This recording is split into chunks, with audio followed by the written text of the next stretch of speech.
Alright, hello. I believe the background is a bit too quiet right now. Let me raise that up for you guys. Something like that should be good. And let me turn that down for myself. There we go. How did that sound? Is the sound all okay? Yeah, alright, excellent. Let me go ahead and bring you guys over to this screen. Just hit that button. Hello, how are you all doing, Twitch, YouTube, how is everyone doing? I hope you're all having a wonderful day. I hope all of your D&D games are going really well. I feel like I'm about to cough at some point, so be prepared for that to happen at some point. Yeah, that didn't clear it up. Alright. How have we all been doing? It's been a while since I did a D&D stream here. Let me just double check my camera here. Is that in focus? That is out of focus. Oh, focus is roughly about there. Sure. That looks okay. Hello. Right. I believe the last stream we did, we were completing the memory quest that we were working on. So I guess we can start with a bit of a synopsis of what happened last time. So I just managed to get this green region to work. Let me bring up my own. Let me see. Yeah, if I... How would I do this? If I enable that, and then I hit the transition button, and let me move that... Yeah, let me move this over here, let me move this over here. There we go. So, we have got a little bit of a summary here. It's probably a bit too small for you guys to read right now, but let me go ahead and zoom in a little bit. I really wish the middle mouse button would work here. So, Session 9's Memories of the World. So, the basic synopsis of what's happened in the quest is they need to fix somebody's memory, so they've gone to this town to find the alien who broke her memory, and they're going to try and like either restore the memory by destroying the creature, or restore the memory by returning the memories back. I don't think they quite know that yet, so I'm going to have to try and tell that to the party somehow. Let me see, let me actually make a list of that. To do. Tell the party that returning Larissa's memories stones will fix her memory. Okay, there's that.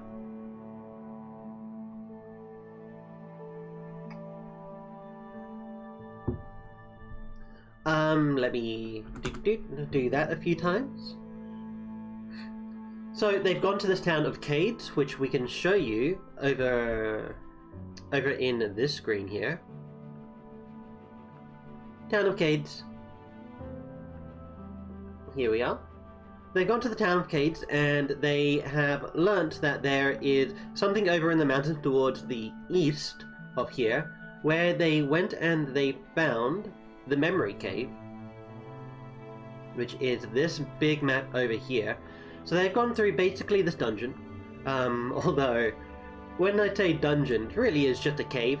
I don't really have too many encounters in here. The only encounters there are, you have a quest, or not a quest, you have a series of riddles here. All of these stars here are the statues that have basically riddles in them.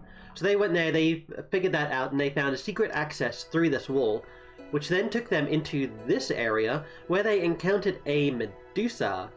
Let me just bring her up, if that even works. Yeah, they brought up a Medusa who we worked on last stream a little bit, just talked about a bit of her backstory. They defeated her, they found her memory stash, which I placed in this area here. This is where the Medusa was living, basically. So they learnt a little bit more about the Medusa from there.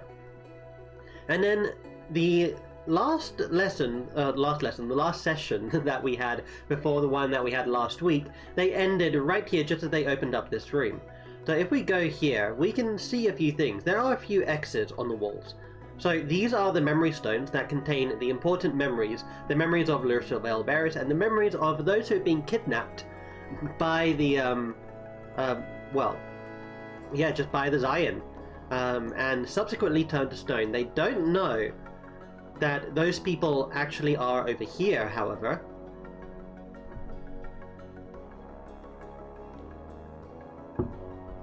Simply because this is behind an invisible wall that they have yet to find. They have since left the town, or left the, not town, they've left the cave since then, but one of the player characters, Garden, wishes to return back here. So that could be a good way to introduce that. I have no idea what this token here is, so I'm going to delete that. They went into here and they encountered a lot of swarms of insects, and then they had this creature arrive. So while it is using the artwork for the Starspawn Mage, while it's using the artwork for the Starspawn Mage, we've actually done quite a bit of editing on the sheet, and I'm not sure if that can be picked up too well here. But I've just reduced the hit point maximum of this creature. I've given it a few less, or toned down the strength of its abilities, and I've also swapped a few abilities out compared to the normal Zion Mage, or the normal Starspawn Mage, sorry. So they engaged with that. They fought all the swarms of insects here. They picked up all of these crystals, and they also fought this memory golem here. So if we take a look at it, it is from Waterdeep Dungeon of the Mad Mage. This is where this creature is from, and I figured it would be a good idea to use it. It's not actually called a memory golem in Mad Mage, but I just, rephrased it to be that.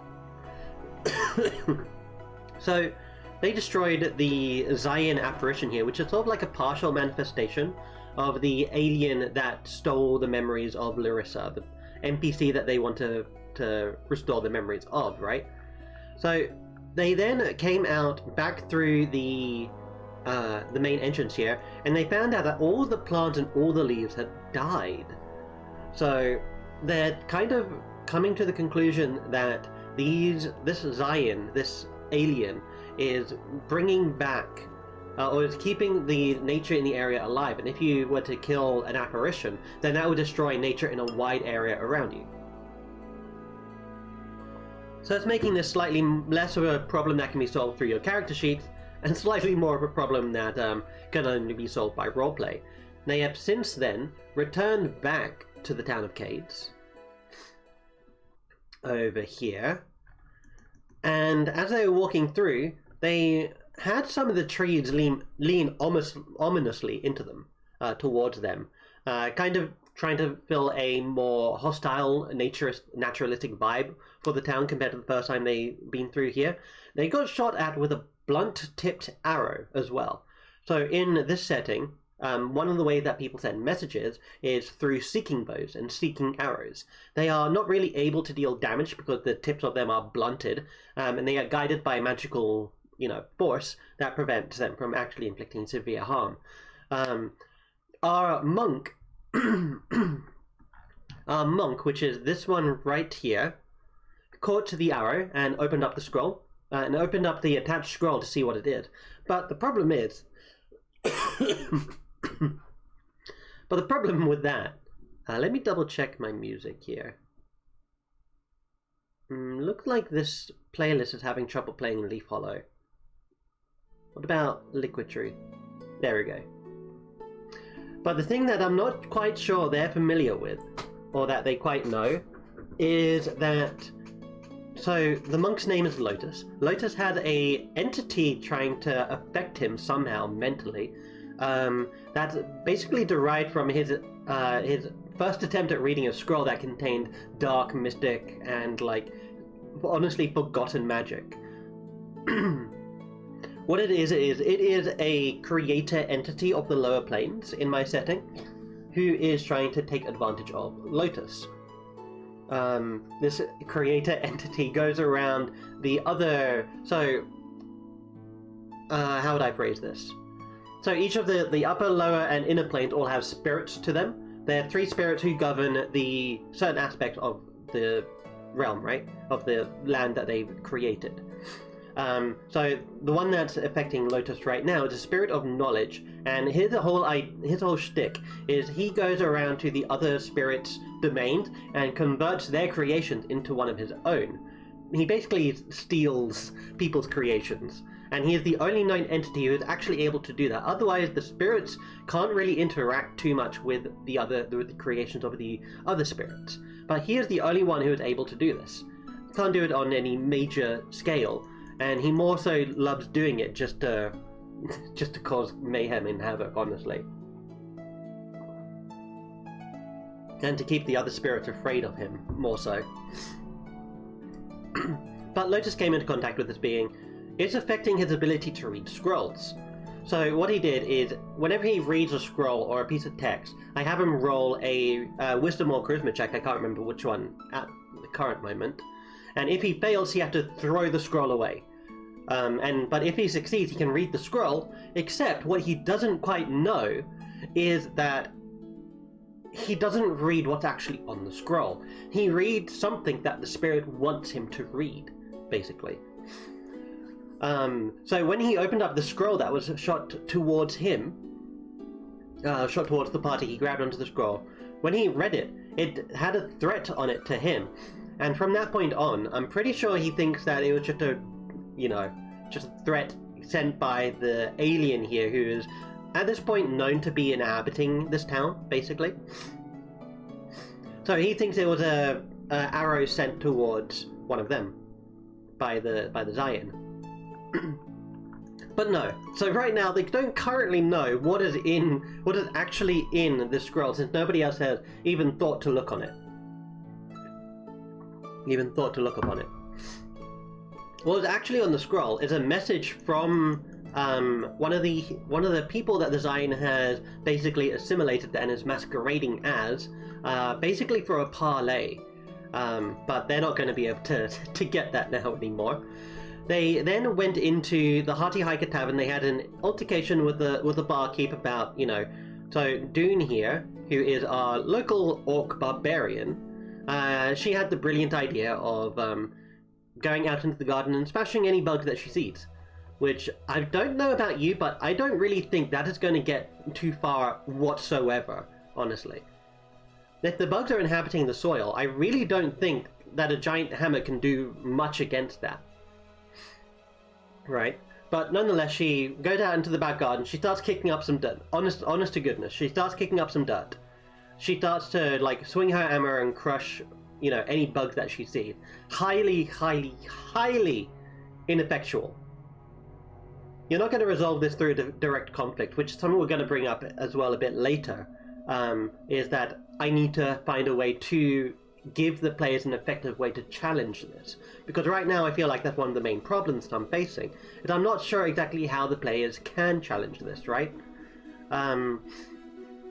This is sometimes a situation you can get into if you're going session by session and trying to work things out as you go. So this is a good thing that we need to... it's a thing that we need to resolve. So let me go ahead and close these. I don't think the text here is all too big. Let me take a look at the actual stream. And just see how big the text is. So let's say if I open up Lotus, for instance. Let me see, how big is this? I mean, it's difficult to read the skills on the side.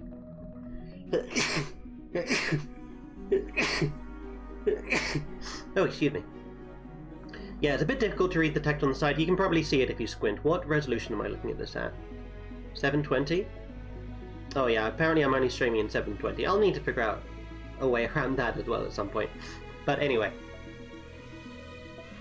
So, that's what we're doing. They have with them, and this is where the title of the stream comes into play, they have with them a storm sorceress known as Pandora. She is part of this organization called the Astral Sentinels, and the Astral Sentinels are basically dedicated to fighting aliens like these Zion who attempt to, disturb the natural order of the world.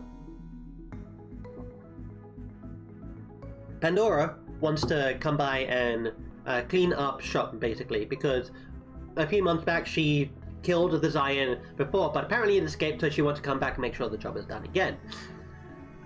And this is the second thing that we're going to want to work on. Let me move on over to... Yeah, let me move on over to OneNote here.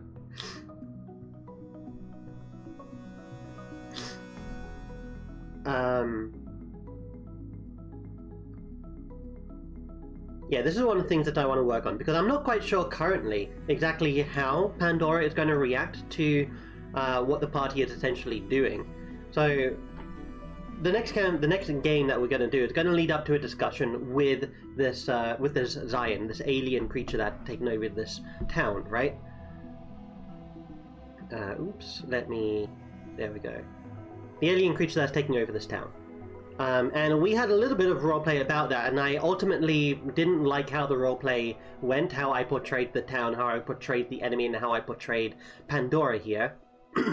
So at the end of the session, I was like, hey, listen, when we start next time, I'm going to retcon this talk because I'm really not happy with how, like, I roleplayed everyone, right? And that mostly comes down to the fact that I don't really have that great of an idea of what their motivations are and how they'll react to those motivations. And the more that I worked on it over the week, I figured I don't really know how to figure out Pandora's motivation. Or sorry, how to figure out Pandora's reaction to what's going on. So that's the Storm Sorceress that I want to work on right now.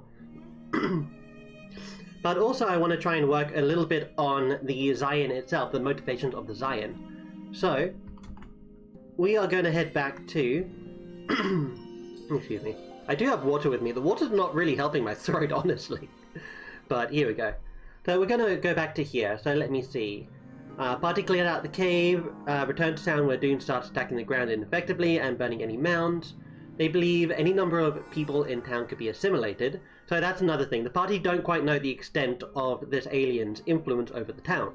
They believe that it could be a couple of people, but more than likely they believe that pretty much everyone in town might be afflicted, right? Or might be like a manifestation of the Zion.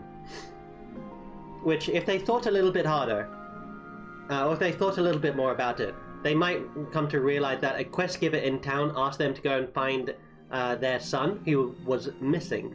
And then when they returned with news that the son isn't where she thought they were, and come back with some of the memories of the son that was trapped in this cave, surely they would have thought that that probably wouldn't be something that the Zion, if it had assimilated that person, would want, effectively, right? Like, that doesn't seem like behavior that the Zion would manifest. So, yeah. So to do today, we are going to work on motivations for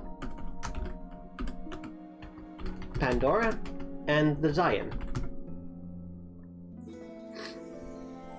And here I have some notes a little bit beforehand. So let's just go over these. I mentioned also, let me also do the town itself.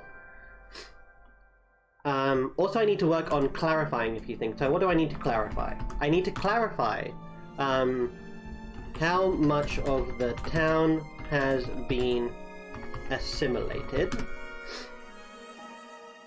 I also need to clarify ways to effectively confront or deal with the alien infestation. Okay. So,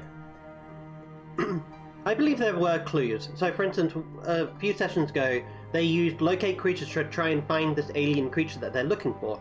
And I kind of benched the rules a little bit. I had it pinpoint 3 locations in the town. Let me move on over to here again. I had it pinpoint the Hearty Hiker Tavern, Logan's Lodge over here, and the Ecclesia of Euphorias, which is basically the church. So I had them talk about, or find these 3 areas. They went there, they found worms in the soil, basically. But also, more subtly, I had them meet a certain person who went up and confronted them, and, like, basically talked to them. In Ecclesia of Euphorias, they spoke with Papa Cherish, who is basically the head priest.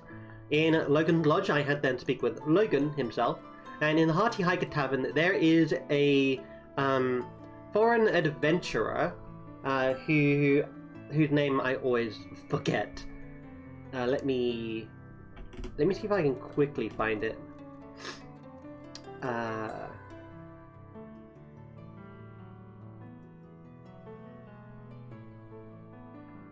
Yeah, no, I'm not sure what the name is right now, but it doesn't matter too much. So they found these 3 people, but I'm not sure they've necessarily connected the dots.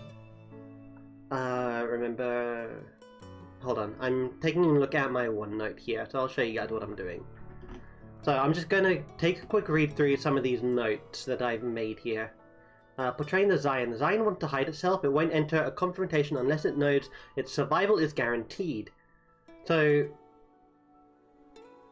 I'm not sure how I feel about this. If I make it so that the Zion knows that its survival is guaranteed, then that doesn't really give the players any agency, does it?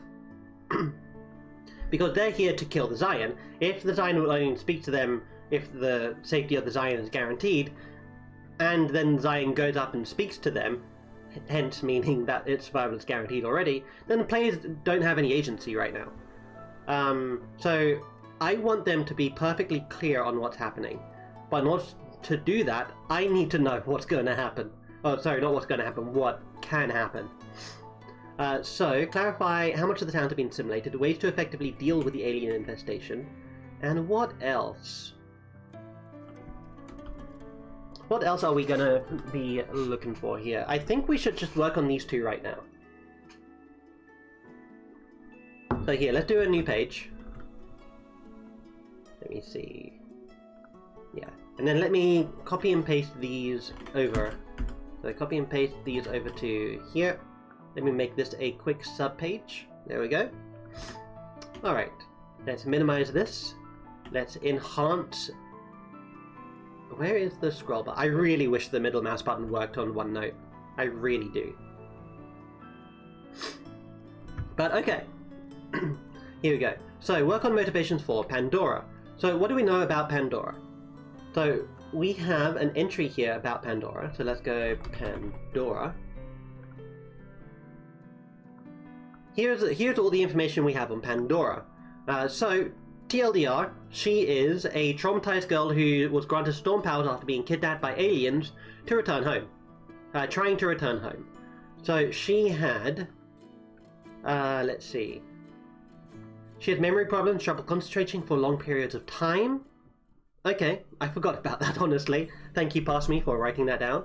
She was abducted for a few years when she was 10 years old, after being found by Astria, who is another Astral Sentinel. She is a powerful wizard. She lived for a few years with the Astral Sentinels in Gallibly. With the Sentinels, she learned how to control her magic. She returned to her family when she was 19 years old, and she's currently living with them, basically.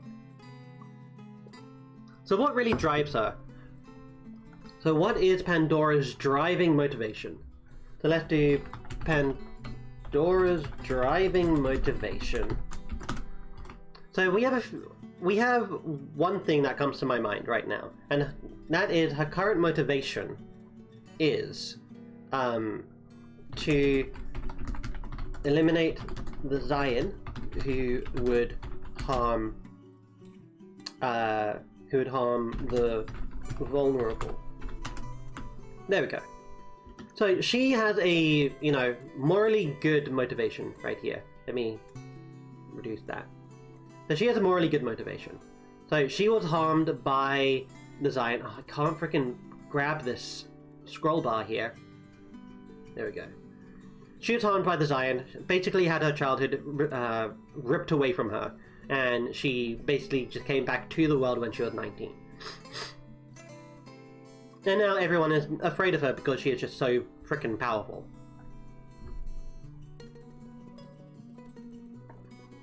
So, how would a person who wants to eliminate Zion to prevent them from harming the vulnerable react in this situation? So, let's go back to here. So, the situation is they don't know the extent of the influence that this Zion has. So, they need to find that out somehow, right? I have no idea how they might even find that out. So they know that nature has, they know that the nature itself has been... Okay, hold on. I'm laughing because I'm not sure how I want to deal with this. On one hand, I believe I have given them enough information, though it is a bit obscure. I have given them hints that, you know, only certain people are assimilated. And that is Logan, the Hard Tea Hiker individual, and the head priest. They have memories of each one of them getting, like, attacked by this creature.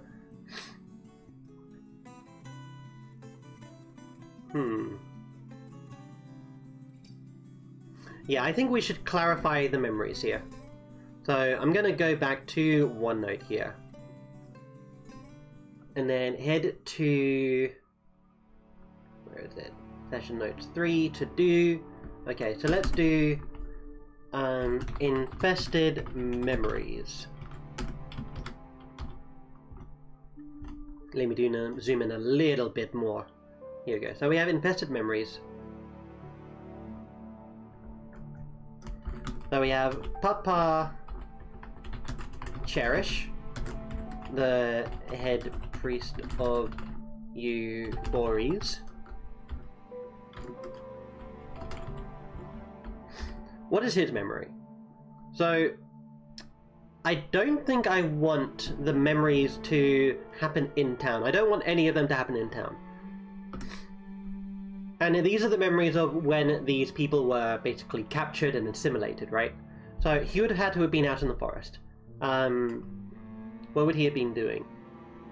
Going on a pilgrimage to a shrine out in the wilderness. Let me see, that's how you spell that one. Thank you, Google autocorrect. So he would have been out in the wilderness somehow. Or maybe even better, maybe he was traveling between towns. Traveling between towns when he was attacked by the Zion.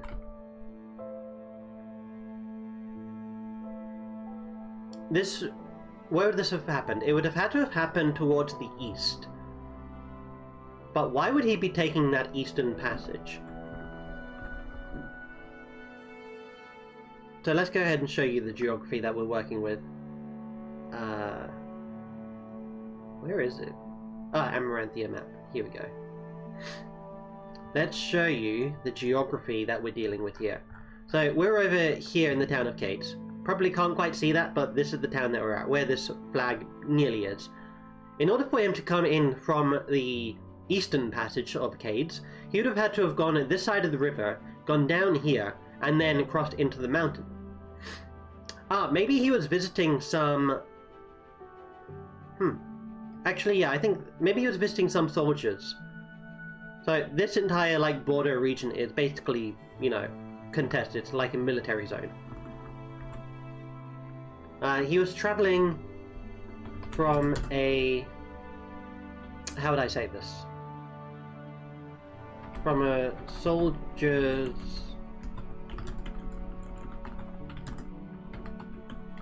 encampment.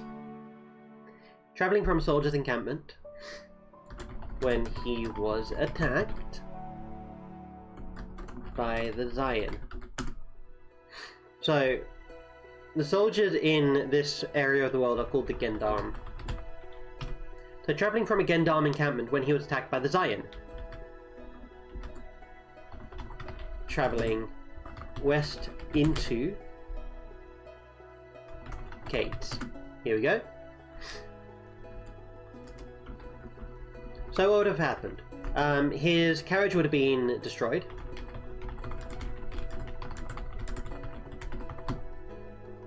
His guards would have been killed. Let's say guards would have been flung away by psychic...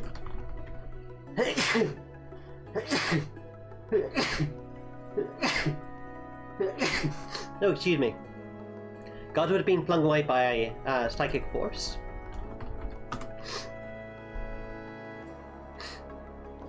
what else? He would have made it back.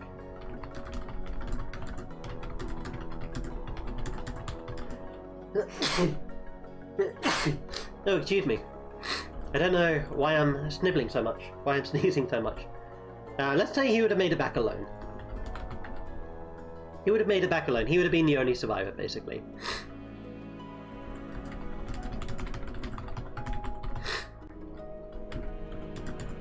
A feat which many attribute to his holy connection.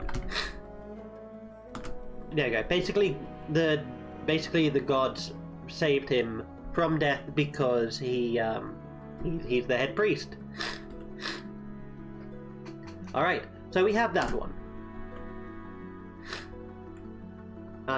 Let's say a Salter came from the trees and swarmed the carriage with a plague of insects.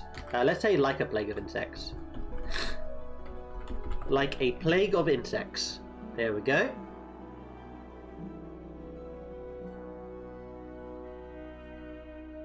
Okay, we've got that one. So that's one memory. What's the second memory?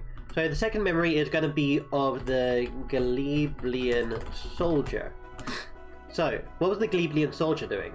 On a mission to find the scriptures of... what was it? No, the anthology of... Let's just say the anthology. It has a name, but I'm just going to type in the anthology for note purposes. The reason why these soldiers were in the country, they're basically enemy soldiers heading into an enemy country to try and find a heretical book that would undermine the rulership, the theocratic rulership of the government of, you know, Cinderia, which is the state that they're warring against. And claim it for... and use it to undermine Cinderian religious rulership. There we go. I don't necessarily know exactly how powerful or how significant this book is going to be in terms of like undermining the religious beliefs of the world. I do know what's happened, what it does. So in this religion that the people of Cinderia believe in, they believe that once you basically go to heaven, there's no coming back. And you wouldn't want to come back either, honestly, because it's honestly heaven. So anyone that comes back, anyone who claims that they come back, are basically trying to slander heaven, right? They're trying to slander this one core tenet of their religious society, which is when you're gone, and if you've been accepted into heaven, then you cannot come back. Now, how this interacts with resurrection magic is there's basically like a waiting period to enter into heaven, which is called Anther-Reeve in this setting. Alright, let me just check the music again. I think I need to... Yeah, let's put on a different playlist here. How about Bustle? Sure. Dude, actually I really like this one. Alright. So that's why they were in here. So they were ambushed by the Zion, attacked by a plague of insects. So they were attacked by a plague of insects and flung with tremendous psychic force. What else? And then we can have the entity ominously appear from the edge of the cliff.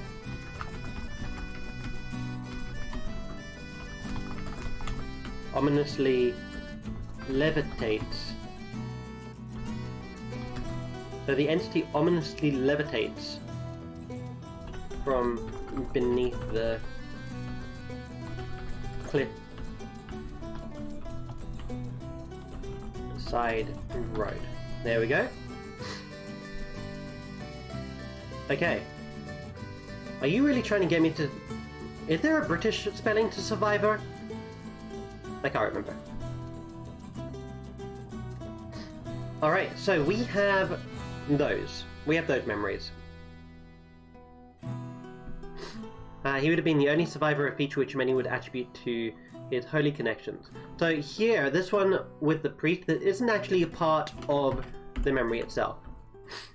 So let's do that. Let's make a new line and let's place this back in. So that's just a bit of lore outside of it, right? So the memory of the Gleblian soldier here is that he was ambushed by the Zayed, attacked by a plague of insects and flung with tremendous psychic force. Entity ominously levitates from beneath the cliffside road before the memory fades, before being swarmed and consumed. There we go, before being swarmed and consumed. So we have those two, and then what's the last? Who's the last one? The last one is Logan. So Logan, he is a hunter, and he basically hunts with a few other people in town. Sadly, he was the only one who was captured, and he was basically taken away.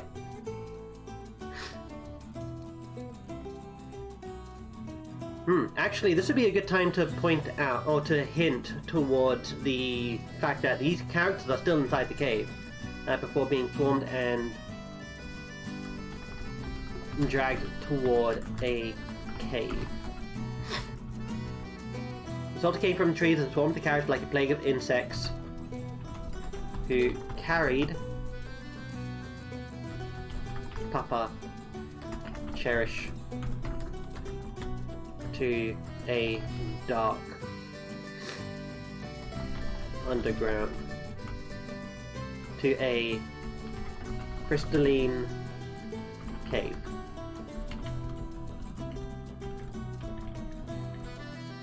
Let's just say to a room of crystals.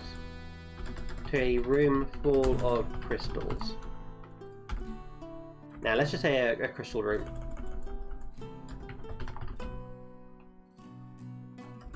Crystal cabin. That works even better. Alright. Now we have Logan. So Logan is a hunter who hunts with... So what were their names? Let me go back to Cades. Cades. Here we go. Let me see. Logan... He's in excellent shape. Okay, not what I want to find out just yet. So let's see. Astaro, that's the one. Let's head back to here.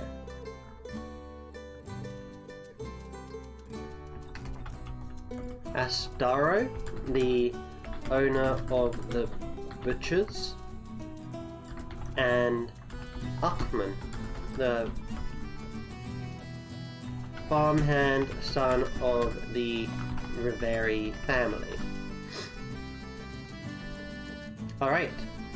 So a hunter who hunts with Astaro and the owner and Achman. Alright. So we have the... So what's going to happen here? So they would have been out on a hunt, and you know what? Let's say... Logan scouted ahead and came across a carcass of an axe beak's carcass. So Logan scouted ahead and came across an axe beak's carcass, infested with maggots. Is that two T's or two maggots? There we go. Infested with maggots.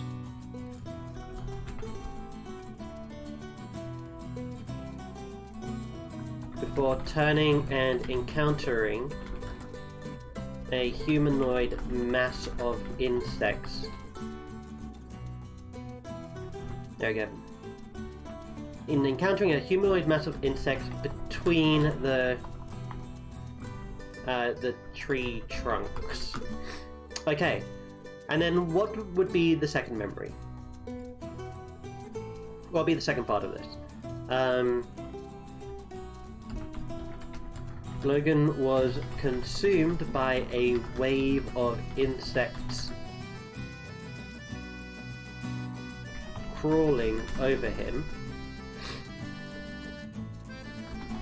and regained consciousness temporarily within a crystal cavern. Let's not say a crystal cavern, because that's repeating the same information twice, right?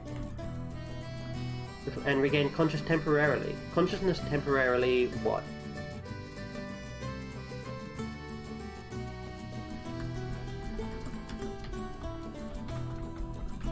For a crystalline statue of a religious tiefling, of a priestly tiefling. Of a priestly tiefling. There we go. Okay, so we have unique information in each one of these memories. So let me zoom out here and I'll just read it for you guys. You probably can't read it at this point. Let me minimize that so we have a little bit more space to work with. I really wish the middle mouse button worked here. Let me see if we can do that. One note middle mouse button.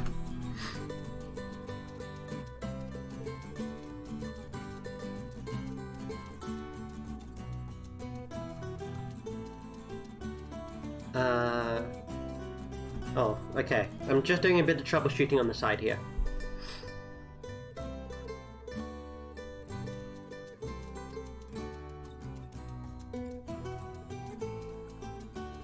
Okay, so the middle mouse button doesn't seem to work with OneNote for Windows 10. Fantastic, thank you very much for that, Microsoft. I really do enjoy that. Surprise ambush! Hey! Nice to see you, Liger.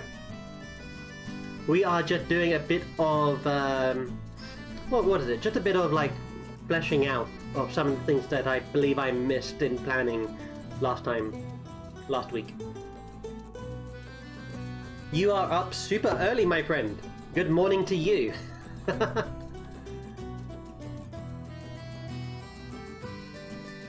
Alright, so we have these two for Logan, the Gleeblian Soldier, and Papa Cherish. Let me just bolden that so that's an underline. Why not? So today, Liger, what we're basically doing is we are just trying to fill out a bit of holes, trying to work out a bit of motivations for all the different moving aspects of the current quest. So right now we're going to be working on motivation for Pandora, for the Zion, and basically for the town in general. Yeah, I was really exhausted last night, so I went to sleep early. Yeah. So we had a game last night. How long... Did you stay up for too much longer after I left the game yesterday?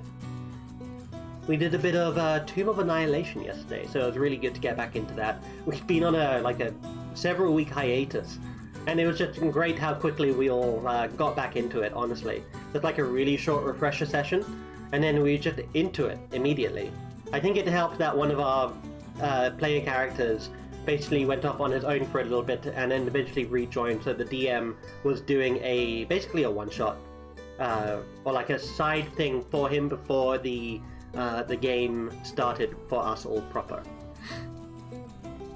You had to stay up because you had a game later that night? Oh, interesting. How was your other game? What did you guys do? Let's go ahead and underline each one of these. That is not how you underline. Underline, underline, and underline. Alright. So these are going to be the memories that the party have seen. Now that I've got them written down, they can access them, and I'll remind them. I'll have to go through this again with them at the start of the game to basically be like, hey, these are the memories that you guys have of these people. There were other memories as well. They had the memories for Larissa, which is still going to be the same, but they also need a memory from, what's his name? From Achman here. So let's do Achman's memory.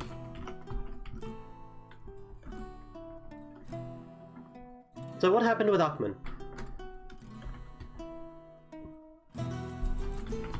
Uckman. Oh, let me...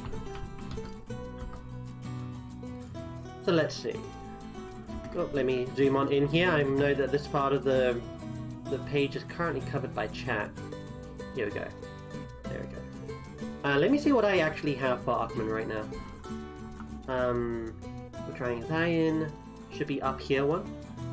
You delivered mail and held your introduction ceremony called off, and had your introduction ceremony called off because of a fight. It's also a Pathfinder 2E game, so it's fun learning the system. Ooh, interesting. How do you think Pathfinder? Do you think Pathfinder is better than 5th edition? What are the main differences between Pathfinder and D&D in your opinion? What are the biggest things? I've heard good things about Pathfinder, but honestly, I don't know what I can get from Pathfinder that I can't get in D&D. Alright, let's see. Line Mage. This is probably going to actually be in the quest section. Quest and quick list development. Here we go. Okay, so we have some memories here.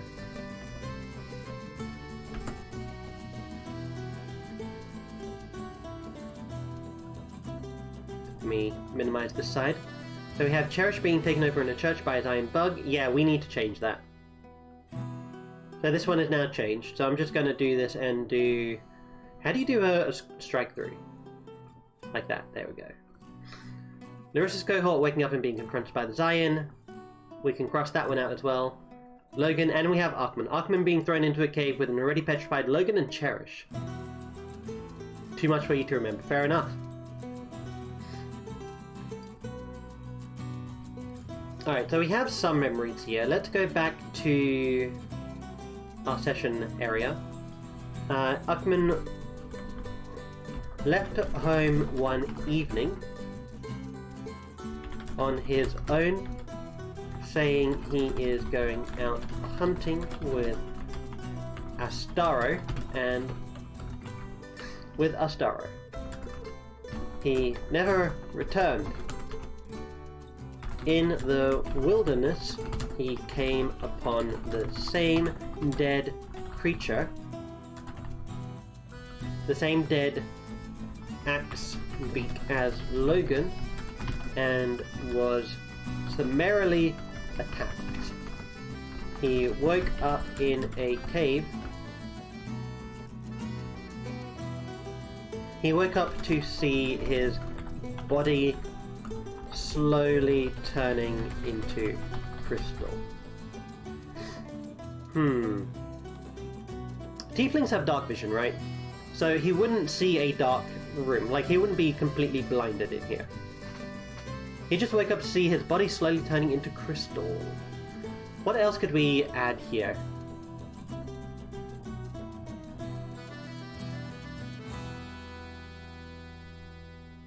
I know what we can add. He woke up to see a humanoid mass of insects approaching a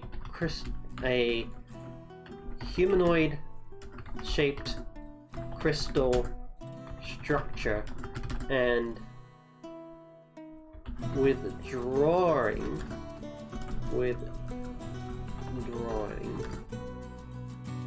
What would he have been withdrawing? A strand of magical energy from the statue's head. There we go. So that's going to be... Those are going to be the memories that they have.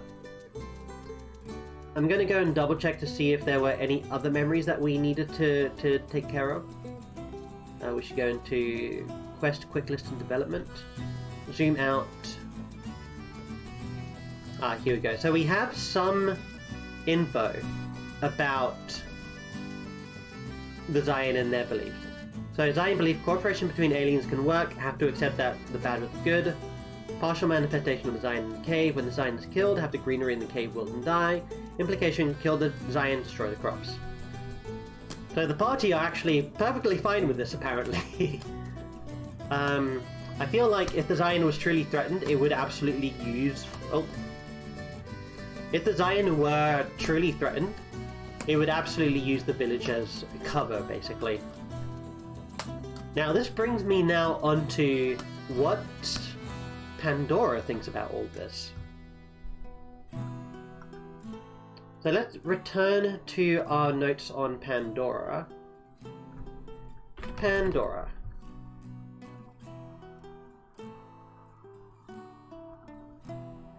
Oops, I didn't press the button. Pandora, here we go. Alright. So we have info on Pandora here. So, her backstory, she was basically like abducted by Zion, by a group of aliens known as the Nyogi, who are actually a D&D thing. In my setting, they are Zion instead of aberrations, because most alien entities, not all of them, but most of them that are prominent in the campaign right now, are Zion. There's another force of creatures that the Zion are fighting against, which aren't Zion, they are actually aberrations. But anyway, the Nyogi are, as you'd expect them to be in regular D&D, they are slavers, they're like ultra evil. I was about to say ultimate evil, but, you know, I don't think that quite is appropriate for the Nyogi. I think it underplays the evilness of them a little bit. So she was kidnapped as a kid by the Nyogi. She was basically turned into a battery. A magical battery that would empower the Nyogi to try and, like, escape the planet and get back home. But they put in too much magic into her, she blew up the area, destroyed the entire region, well, not the entire region, but destroyed all of the Nyogi, and she had to bear a lot of traumatic events. Watching like her friends die, watching her friends just, like, you know, languish away. That was how she spent her, you know, from the age of year 10 up. It is, I feel sad for making it so brutal. But then she was found by the Astral Sentinels, by Astria specifically, and raised from that point on, and then she was eventually released back to her home family in Cinderia, Pataglia. The city of Pataglia, actually.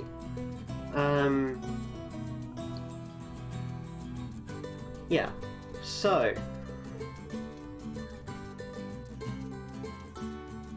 one of her main motivations is to eliminate Zion who would harm the vulnerable. So one of the biggest threats, or one of the biggest concerns to Pandora, are Nyogi haunts. So while she does have a little bit of a temperament issue, and by a little bit I mean a pretty big temperament issue, it can always be guided by saying, hey, there's a Nyogi haunt over here, we need to deal with that. And that'll get Pandora to immediately shut up with whatever she's preoccupied with at the time and go and deal with that. A lot of us have a backstory like that? I don't think so. I don't think a lot of the current characters have backstories like that right now. Like, who's the most traumatic? I think Dunes is probably the most traumatic. Other than that, I'm not going to go too much into character backstories. Yeah, I know you're going to forget. But other than that, we have Bianca. Bianca's backstory is fine. She just got bored of, like, a boring life and she wants to go out on an adventure. Lotus, pretty much similar thing. Lotus wants to basically free the other members of his race from subjugation. Who else? Who else do we have? Lilith. Lilith had someone important to her die. She has got kind of a tragic backstory, I'll be honest. But that's more about being rejected by society than anything else. Which, don't let me, like, undersell how tragic that could be. And then Garden seems to be... Garden has a bit of tragedy to him. Like, he's an orphan, but he was raised by someone loving and caring, and then sent on his way to Cinderia to go out and help other people. Who am I missing? We got Dune, Bianca, Lotus, Lilith. I think that's all of you.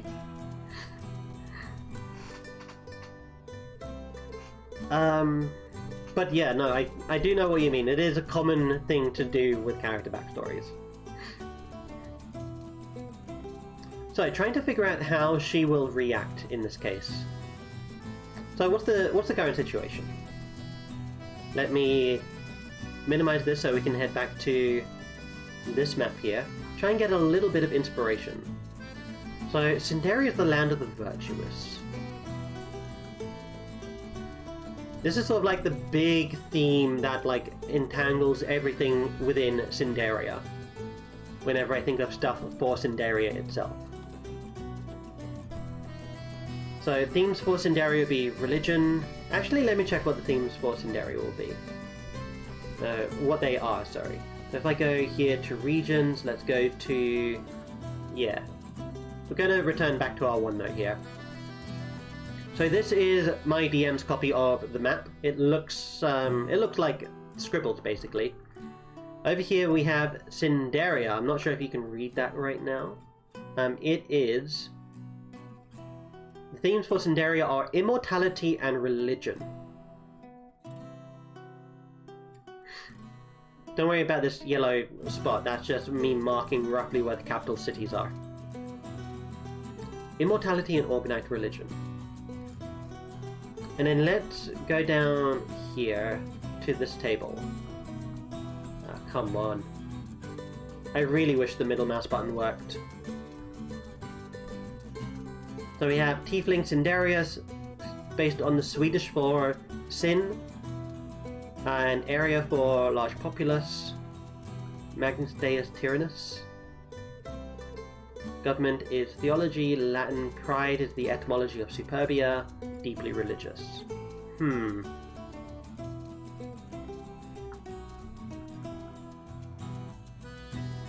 I don't know, I'm not feeling like I'm getting too much from that in terms of figuring out or like something about Pandora here that I don't think we already have. So let's return back to Pandora. Oh, hold on, I hear something. Ah, that just sounds like a plane. Okay. So, what are we going to do about Pandora? What type of person is she? I have a lot of information on her, but I really feel like I need to remind myself of what it is. So let's scroll back up here. For the safety of her family and herself, she's been given the alias of Pandora. Only her family and the Astral Sentinels know her real name. Pandora is a loose cannon, devastating storm with the patience and temper of a spoiled child. She has so far been captured by the Neogi and Trishka. She vows a lifelong quest for extinction against the Neogi for what they did to her. Okay, so there's one thing. She wants to eliminate the Neogi. That is her big motivation. How is what's going on here going to affect the Neogi? I mean, it's not really. Why do I feel like Pandora is tsundere? She gives off plenty of tsundere vibes. Like, you gotta remember, she was basically raised by Zion. And Zion are, like, types of creatures who believe that things like compassion are weaknesses, honestly. Like, if you show compassion, then you're weak, you're opening yourself up to other people. She spent, like, what, nearly... like, what? From the age of, like, 14 to the age of, like, from the age of 10 to, like, 15 or something, being, like, you know, basically corralled by these creatures. Before ultimately the accident happened and then she was, you know, she was released effectively, or she broke free.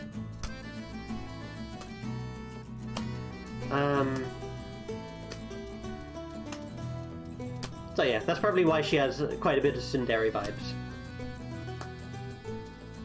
But that brings up a good point. She doesn't have too much compassion.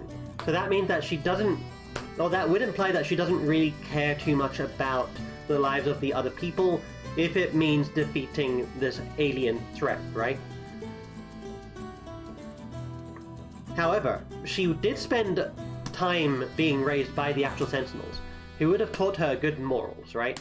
So she would understand that she needs to destroy people, she needs to destroy aliens without harming people, right?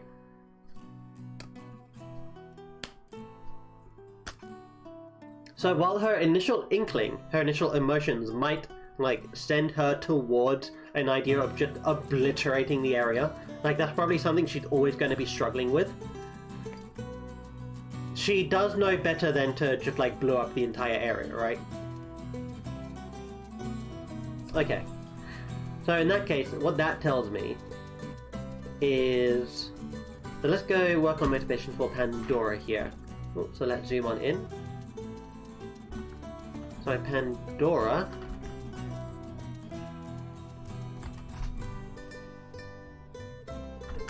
Initial instinct. How do you spell I missed an I? Initial instinct. What is it? Blow up the region, basically. Her initial response is to blow up the region. But she has learned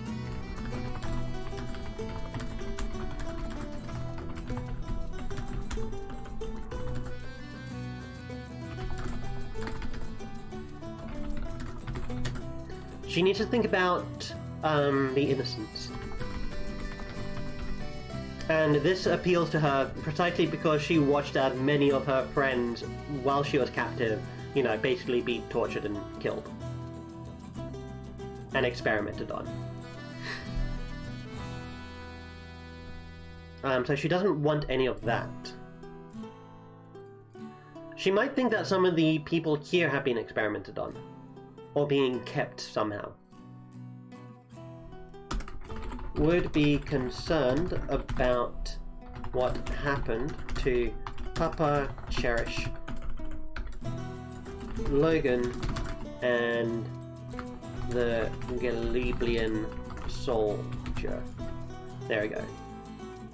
So once they see these manifestations of the Zion become, or like manifest as these three individuals, she, like, one of her first instincts is, what have you done with these people? Let's see, first reaction on seeing the above people.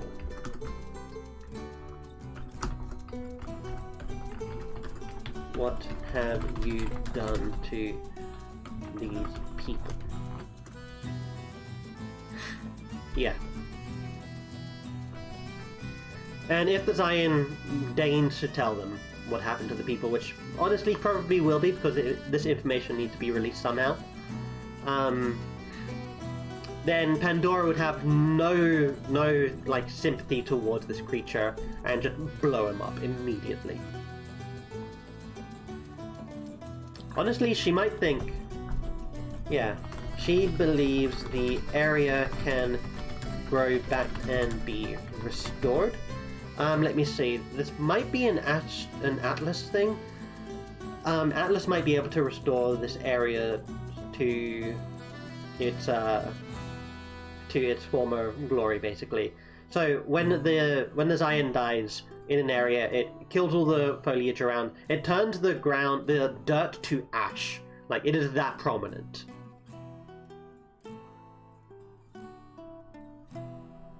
Let's say that she doesn't believe that the area can be restored, but she believes that it is worthwhile. Believes it is worthwhile to destroy the Zion and sacrifice the... how would I say? Sacrifice the nature in the area. For the peace... to prevent its area of influence from getting greater. There we go.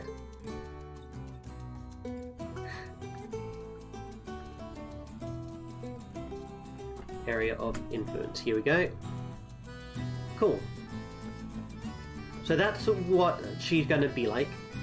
She wants to... As soon as she knows it's safe to destroy the Zion, she will immediately go for it. Right?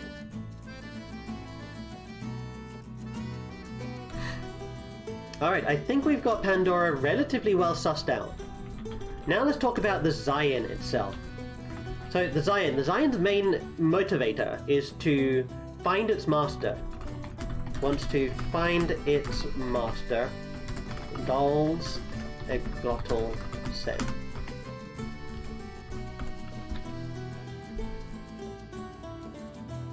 It achieves this by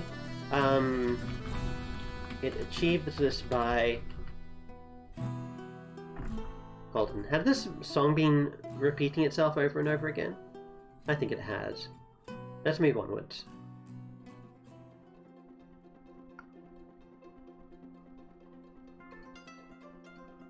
I think this one's a bit too quiet. Oh, let's just turn it up. There we go. Let's turn it down just a little bit more. There we go. Does that sound okay? Let me know if that sounds okay. It achieves this by investigating the memories of those it captures. It found a clue in Larissa's memory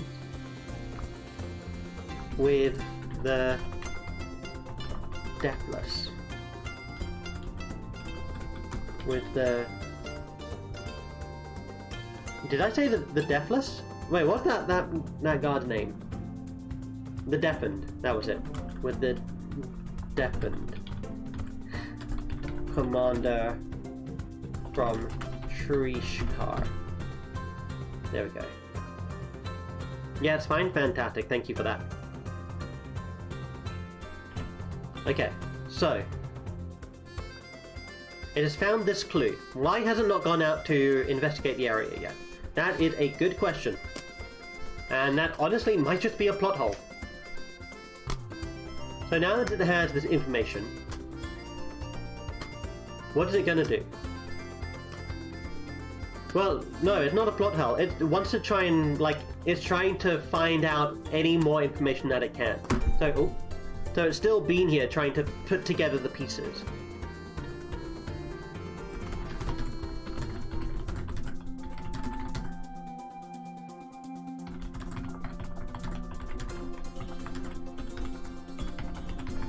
Still trying to find out more secrets from these memories. Okay, so the Zion wants to find a smarter Dalzagotal Sen. It achieves this by investigating the memories of those it captures. Okay, so once it finds out its thing, it wants to go and once it finds out where its master is, it wants to go over there and investigate it.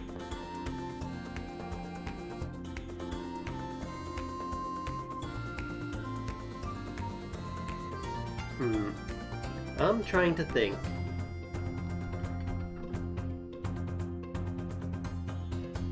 How can we pit this guy into our quest and have it be dramatic, right?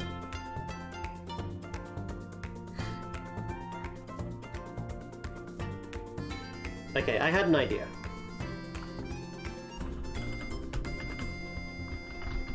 While the party is trying to attack the ground, this is I can't get over. Anyway, and investigate the area.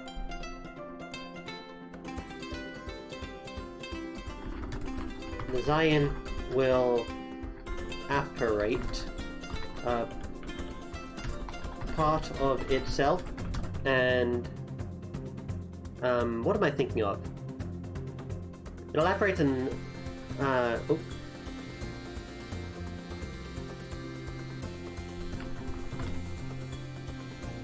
and attack.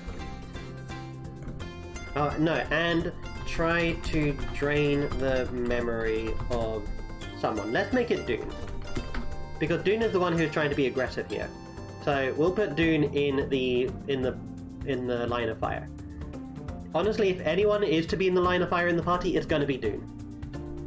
I feel like the Dune's player built Dune to be in the line of fire, so I want Dune to be the one who gets attacked, basically.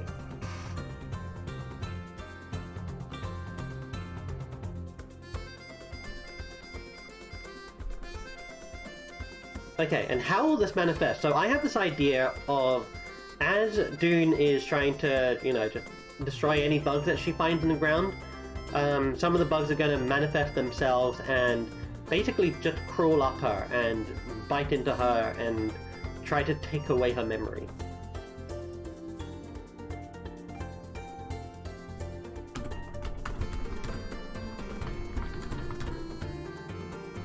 While attacking the foliage in the area, Dune will get bitten by a manifestation, by a swarm of bugs that will, bugs that will try to drain her memories. So, what is the relationship between the Zion and the natural world around it right now? Well, the Zion is basically spread out around the region, really.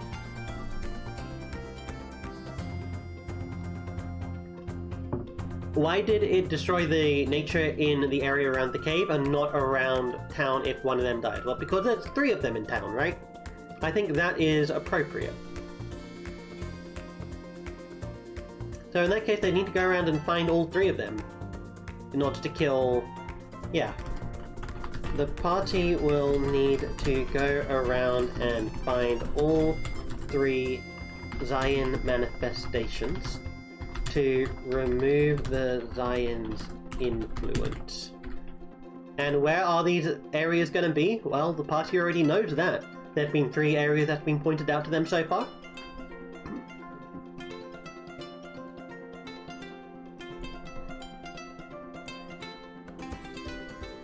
Now, I'm imagining they have an initial they can have an initial conversation with the Zion before the Zion sort of like, you know, disperse it into the ground and vanishes and returns to these 3 areas, right?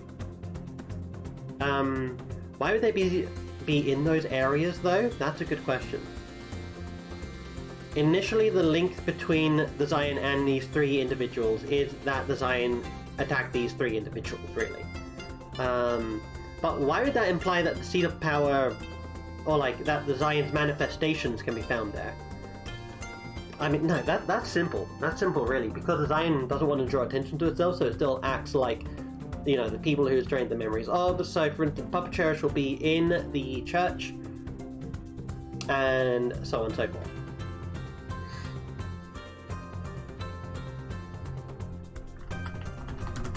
Okay, so we have the church, we have Logan's Lodge, and we have the bar. What was the bar called again? The Hearty Hiker. Hearty Hiker Tavern. Am I going to have to make 3 maps? I might just have to make 3 maps. Shouldn't be too difficult. Let's go and get our map editing program up. And also let me change the title of the stream here.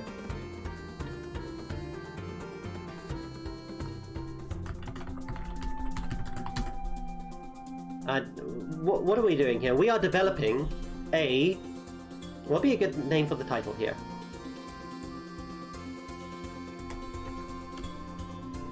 That's a good question. What are we doing here? Shoring up? Nah, I'm not shoring up. Let's do...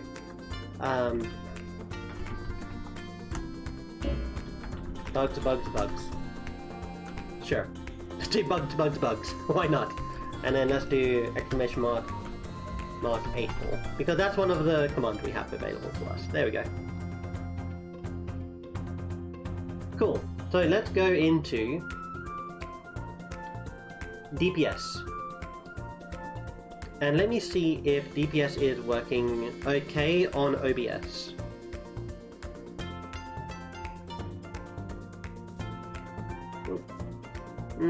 Oh, it is, okay. We just need to give it a second to load here. Let's transition here. It looks silly right now, but don't worry, it's still just loading. So, we're going to need to make a church, we're going to need to make a inn, and we're going to need to make a tavern. I have a good idea of how the inn looks already. Basically, there's this large foyer where there's basically like a reception area. There's like a few seating or like a few like sofas and whatnot in the area. And then there's just stairs upward that leads to rooms. That's the idea that I have for that. For the tavern, I imagine it kind of had, so if we go over to our boundary, and then let's go into Cinderia Cades. Give me 1 second, I need to sort out something with my computer. You're probably going to hear a fan turn on.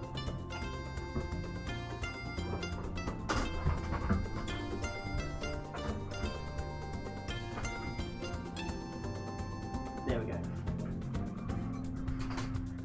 Alright. So if we take a look at the Hearty Hiker Tavern, we can see it's kind of like angled, right? So I imagine there's probably a door like on the main thoroughfare right here. And then that leads on in, and you'll have like maybe the tavern along this wall here, along this back wall here. The bar, should I say. You have the bar on this wall here, and then you have just an open area. So we can try to make something along those lines. DPS has loaded up here, so let's head over to that. What? DPS, is everything okay? There we go, okay. Okay, that was just a bit of a graphical issue. So, let me put on a bit more creepy music. This music is a bit too cheery. So let's see if we have something. Arcana, perhaps? I think Arcana is pretty dark. Don't like that one? Let's try this one.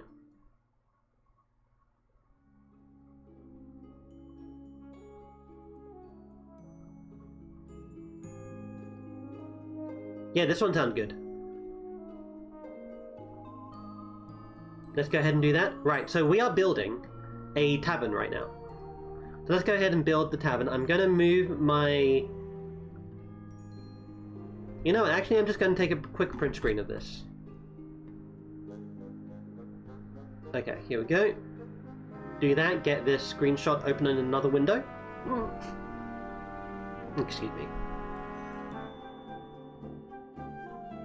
Alright, so now I have the Hearty Hiker Tavern open on a different screen here so that I can use it as a reference. And we don't need to be too precise here. Let me turn back on Foundry here so we can see what I'm doing. So we have a scale here. So it suggests that the Hearty Hiker Tavern scale is, what is that, 35 feet? But it's not really 35 feet because it's in the middle of the square, so that'd be like just double 35, which is what, 70? Yeah, 70. So that would imply that I think that's an okay size. Is 70 feet an okay size for an inn? So yeah, we don't need to be too detailed with what we're drawing here. Let's get Dragonville, not Crystal Caves. Dragonville, please. There we go, and let's head back to DPS so we can see what we're up to. Okay, how do I imagine this area is built up? Well, let's see if we have a description of Cades. Of the way that Cades' architecture is constructed.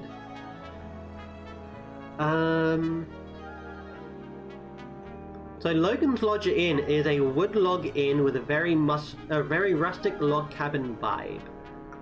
But we're not talking about the inn, we are talking about the Hearty Hiker. It looks like we don't have too much about the Hearty Hikers in terms of like the structure of it. But since we have one area that is based on logs, we'll go ahead and we'll use like a lumber. Let's see if this works. Sure, we might want to increase the size of that. Let's just double the size of that. So we'll double it to about 2.0. There we go. There we go. So this will be our outer wall. So we have an outer wall here. Ooh. This looks funky on the preview. Yeah, you can see it looks like the lines are acting weird on the preview. Is that coming up on stream as well? Let me see. Oh no, on stream it looks perfectly fine actually. Never mind. Okay, so we have this kind of like So it's about 75 feet, right? So let's go ahead and grab this, and let's do... What is 75 divided by 5? That is 10, 12, 14, 15. So we want this to go maybe about 15 across, so we can do something like that. And then we can do... What would that be? That'd be about... Let's do about 40. So that'd be what? 8. Let's do 9 up. Let's go ahead and move this across here. And actually, let me try and change the... Firstly, let me see how this looks on... Okay, it looks fine on preview. I'm a bit worried that you guys can't really see the wall too much because it's blending a bit too much with the the dark background here. What could be a nicer background color? Ugh. Oh my god, no. No. We're not using that color. Okay. Let's just have it be... Okay, that's the typical coloration. Let's have it be a bit lighter for the purposes of our construction here. Here we go. And let's see how else the shape of this area looks like. So it looks like we have a similar size shape over here. So what, this is 15 across. So let's do about 15 up this way.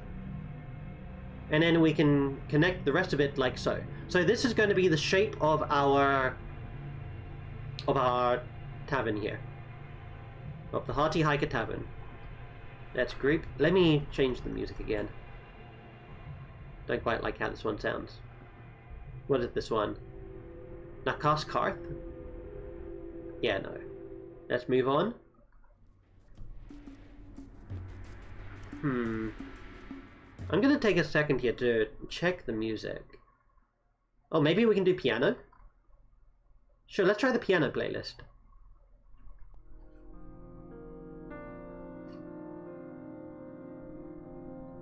Yeah, this one works. I like this one. Hopefully it stays enjoyable.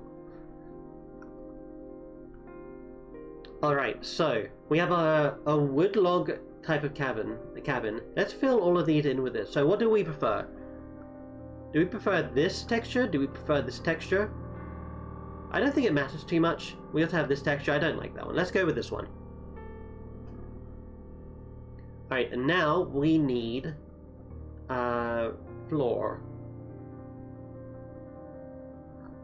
Let's see if we have a good floor. How did this one look?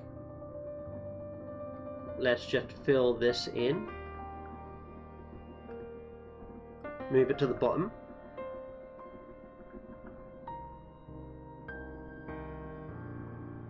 Any other ones that we have access to? Inferno, roofs, main, natural.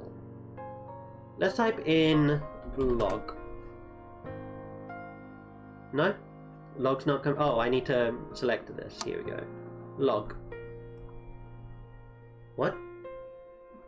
How did that look? No, I'm not a fan of that. Let's just look for wood. And see what other wooden textures we have available to us. This might be something more that I'm looking for. Maybe something like this one? Yeah, I think this one works. We can rotate the angle of it. So let's do rotation. Well, let's rotate it so that it looks similar to the angle here. I think that works nicely. Okay, now we just need a bar. So let's get a bar. Oh, nice, we have barrels here, which is good. Do we actually have a bar, though? We only have this one. Okay, we can do a little bit of a trick here with this. So if we do this, we can rotate this like, let's say, there. Alright, so this doesn't look very clear right now, but if we layer it on enough times, look at that. So we now have a bar over here. And then let's just group all of these together. Does that cover all of them? It does. Now we can just move this anywhere we want. Where would I like to move it? So if we have the doors over here, we want the bar to be immediately visible, right? Let's see. Yeah, I want it over here, and then we can have the bar, like, back over here. And then we have this large area here for just a bunch of stuff, really.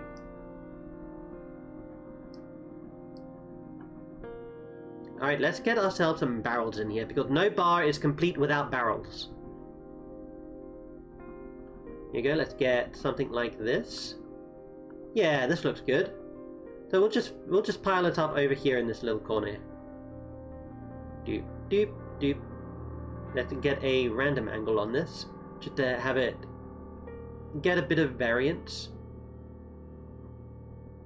Doop, doop, doop, doop. Again, I think I want to move this one here to the back. Not that far, to the back. There we go, something like that looks okay. Nice. And this one here, just move it slightly across. Cool. Okay. So we've got our barrels. Let's also get these barrels as well. Custom angle. Yeah. Let's just line them up over here. Just to fill out a little bit. What else goes into a bar? Let me take a look at a reference for DnD bar. DnD bar. Map.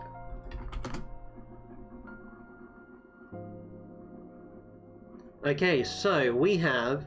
Yeah, we typically have long tables, we have boxes of stuff. Let me see. We might also have a fireplace. I think a fireplace would go a long way.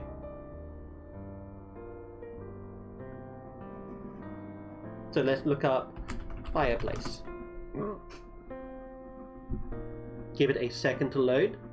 And we get some nice fireplaces here.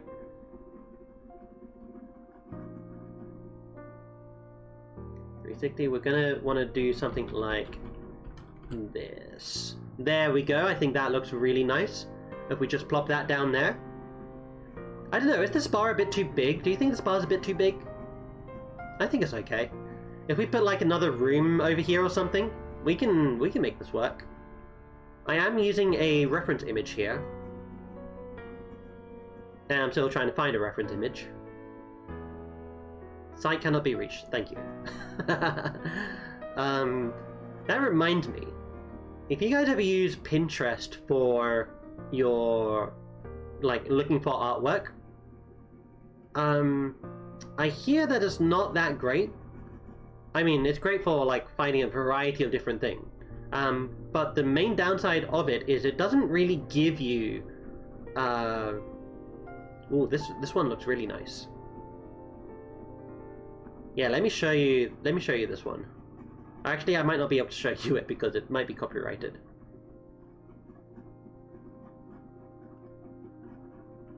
One second. Where did my overlay go? There we go. Yeah, Pinterest doesn't actually show you or give artists the credit when you find their image.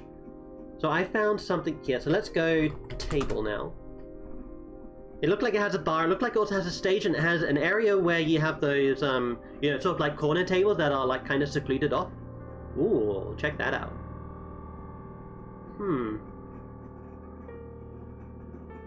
No, okay, probably can't use that one for what I was hoping to use it for. Let's find a table that has chairs on it. None of these have... I want a round table that has chairs on it. Okay, apparently no. That's okay, we can do this on our own. So if we just grab one of these, let's get some chairs.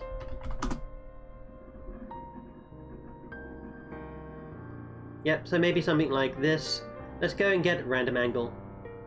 Just arrange these in any which way they darn please. Preferably more or less on a side that we haven't already got. There we go. That works. Okay, now we group these all up. Group. And go into, and then we grab the table, and we move that to the top. There we go. we now have a table that we can grab and we can paste a few times. I said we can grab and that we can paste it. Oh, it's... What? What's going on? Control C. Control V. You're not copying? There we go, now you're copying. Okay. Go ahead and just rotate this randomly. Okay, we have a second table, now we have a third table. Let's rotate that as well. Let's rotate it around maybe like so. And then let's add in another chair, why not? Oops. Didn't mean to do that. Control C, Control V, grab this, rotate it. Like so. Excellent.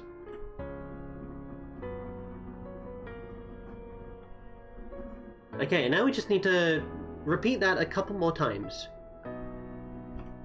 Let's get some by the fireplace. Oh, come on, man. I want to grab this one, copy, paste. Thank you. Here you go, so we got one here, we'll put that one by the fireplace. Maybe not that close. About there will do fine.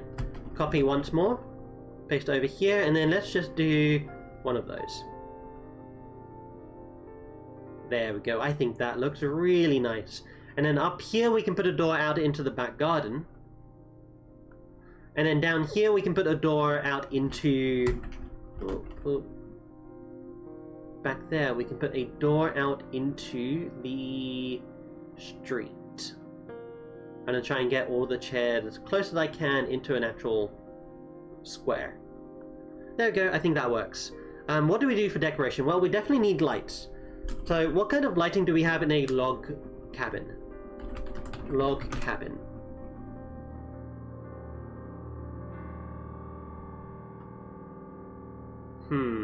Okay, it looks like they use chandeliers. So that is nice and simple. Chandel. Only going to spell that much so that I don't show you guys that I can't actually spell chandelier. Yeah, something like this. Let's go and grab... Yeah. Something like this works. So we'll go ahead and grab this and plop these down a few places. Like so. And then let's actually just move this one here a little bit further down here.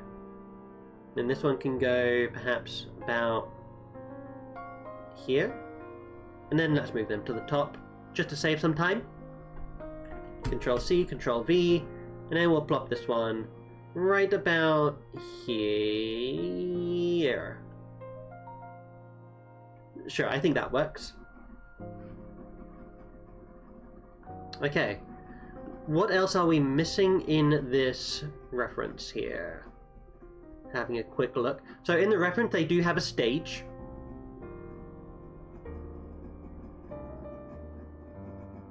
It looked like they have a few other rooms as well. So let's get some rooms done. We should also get a little bit of a front porch going on here. Let's grab this. Let's allow half. Oh, you're not sticking to grid. Stick you to grid. Grab you. Oh man. Is that really how far you're gonna let me do that? Okay, let's not stick to grid. Let's do something like that. There we go. Oops, I need to use this one. So stick to grid when we place this corner, and then we unstick to grid as we place these ones. Trying to get it as precise as possible so that I don't trigger anyone's ADHD. Let's align my own. Okay, cool. So now we'll look for a double set of doors. So we take double.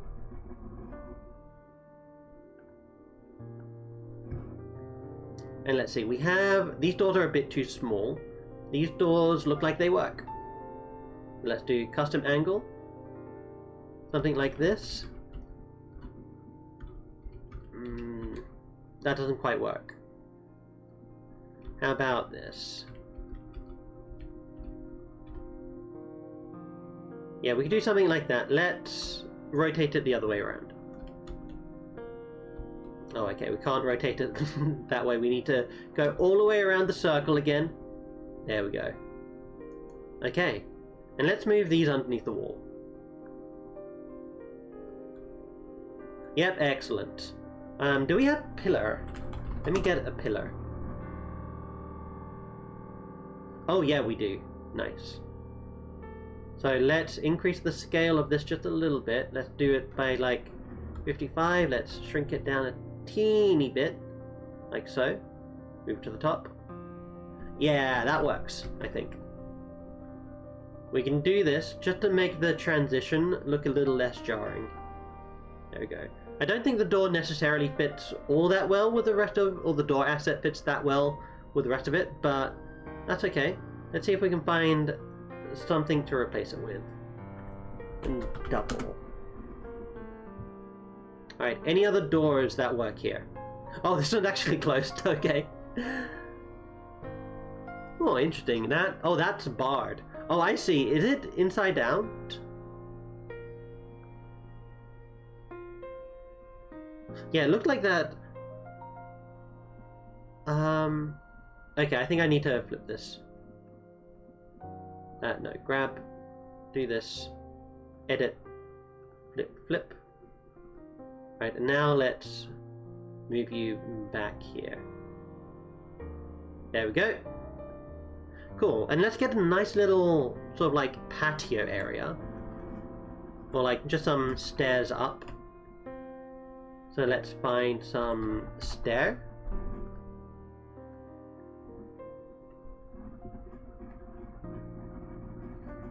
Which one here would make for some good stairs? This one?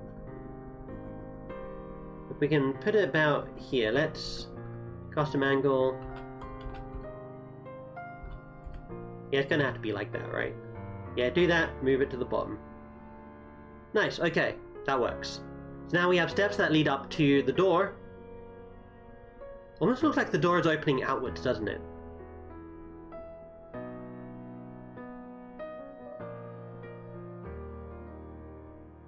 Yeah, no, okay, that door does need to be back the other way. Like so. Oops. Okay, grab that door, move it here. There we go. Lovely. So, we've got the front patio area. We can also do a little bit of the street outside. What are streets normally made of? They're normally made of paving, right? Or stone? Let's do stone. Or cobble. Let's see what styles we have. I have a style in mind, but it's just a matter of trying to find out if we can find it. So I want to try something like this.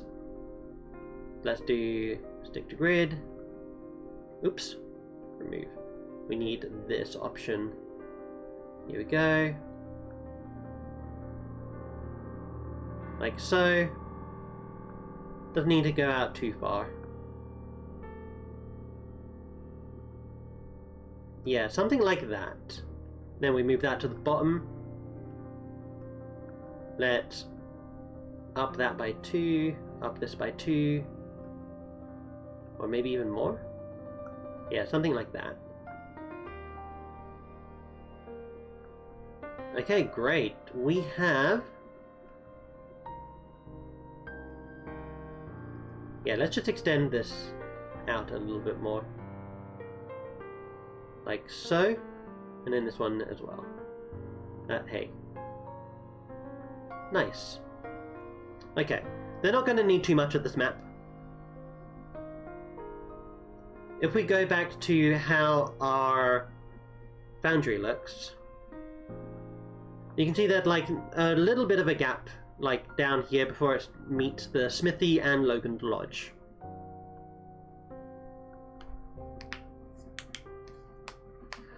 But for the Hearty Hiker, we should also do the background or the garden as well.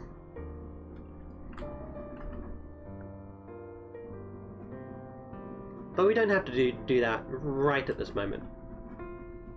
Okay, well, we have a very rudimentary looking tavern here. that we really don't need to do too much else about. Let me see, what do we actually need to add though? You know, I think I'm fine with this. It's only a representation, so it doesn't need to be precise. Let's see if we can get some kegs though. Keg. Ooh, we do get some kegs. The assets don't seem all that appropriate, do they? They don't seem to match too much. Let's line them up on this side. Hey, can I get this? Here we go. Yeah, let's line the kegs up. 1. Move that to the top. 2. And 3.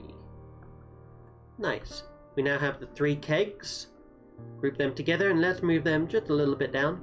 So we have a door out here. We need a door now back here. So let's go into the wall. Edit this one. And then just move this down to a point where it can snap to the grid. I think the closest point is here. Yeah, that looked like the closest point. Okay. Grab this and then we'll do the same thing as we did back there. We do this and then about 2. Yeah. Oh, I used the wrong one again. Stick to grid. Move this down here. Unstick. Like so. Cool, and now we should be able to move back down over to here. Wall lumber into, and then we can copy this and then this. 1, 2, 3, 4. Group. Did that capture everything? It did. Okay. We'll move that to the top. We will copy, we will paste, and then we will move this over here and just get that rotated so that we can plop it down here, okay? Let's rotate it a little bit more. Like so.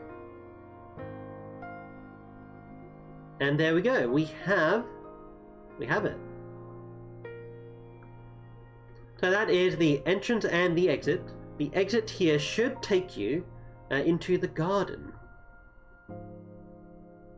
If we go back to our foundry, we'll see what exactly it might lead us to. So, while over here it looks like this building kind of meets the rest of this building here should be a different, shop to the Hearty Hiker Tavern. I want this to actually lead into an alleyway. So, it looked like it was represented a bit differently on this map than how I imagine it. But that's okay. The map is merely a representation, not necessarily an exact replica. So we'll do a little bit of an alleyway out there, and then we will have that go into the garden, which I don't think we're going to make too much of a fuss out of. We will use the same flooring as we did out here. Actually, no, we shouldn't. So let's go back to our map here, and let's see. So, as opposed to the road out here, which is actually a road, we want a different material for the rest of it. What would it be? Probably be dirt of some kind? Let's get dirt road. Do we have anything that's called dirt road? No? What about just road? Yeah, we don't actually want tarmac. Not the type of fantasy we're playing here. What about this? How would this look?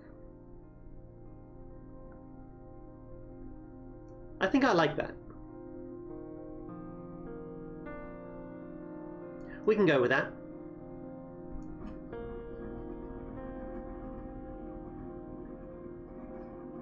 And then we can just put a little bit of, oh yeah, we can put more barrels back here, more boxes and crates.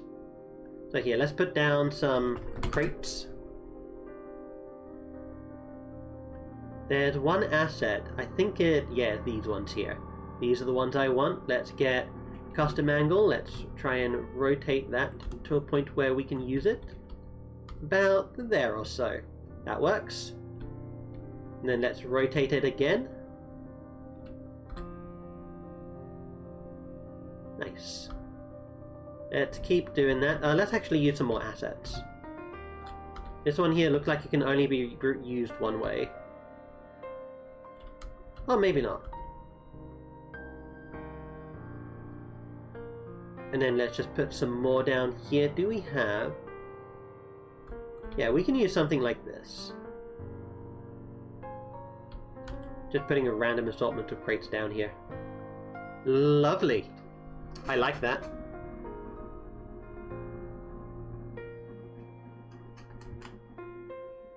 Okay, now there's another building on the other side. So we can... Let me just grab all of these crates down here. Oops, not that. Group them all together. Move them to the top. Doesn't really matter where they are. And let's see, we have lumber wall 3. Yeah, okay, that is everything there. And then inside here we have... Let's group all the tables together. Group the tables. We have another table over here. We'll cut that, put that into our large table. Our large table collection. And then we have... That's the bar. And we have the barrels. So we'll group those. We'll group these. Flooring. Okay. So this is internal floor. This is alley floor. And this is road.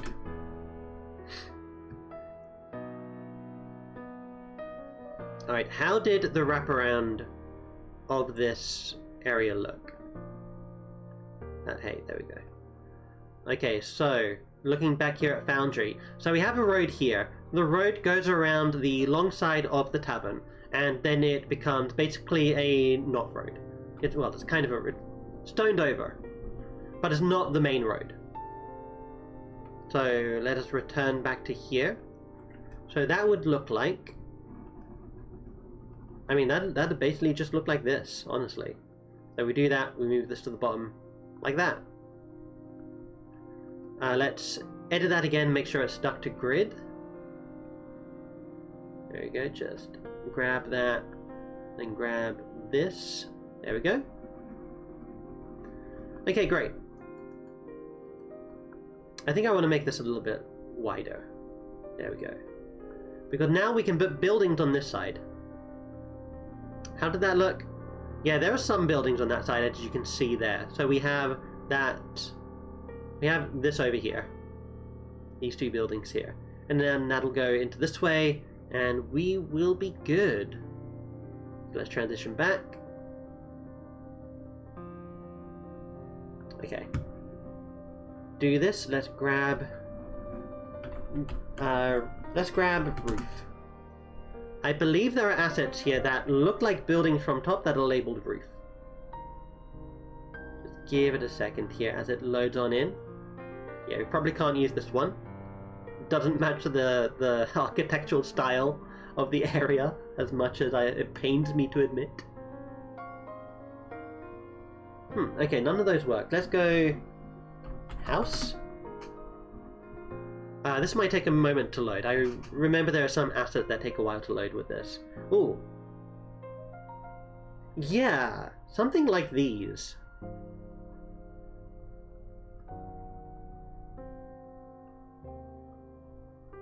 Okay, we can actually scale them up as well. Let's scale them up to about this size. Let's rotate them.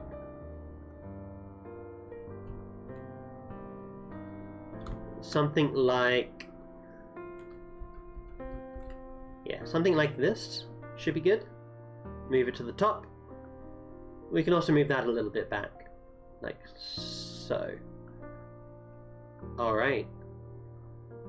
And then this one here, this one's probably going to be slightly off the side of the map. I want it to have a little bit of an angle to it.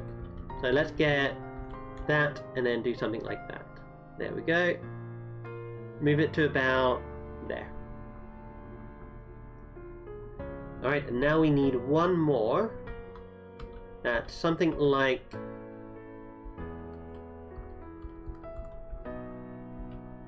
perhaps something like this. Yeah, okay.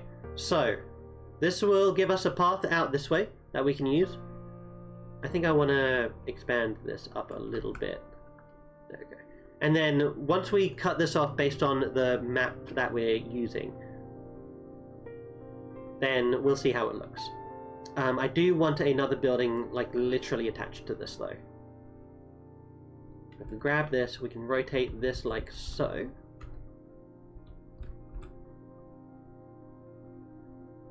We might need to get a little bit more finely tuned with that. Let's detach from grid, move it like so.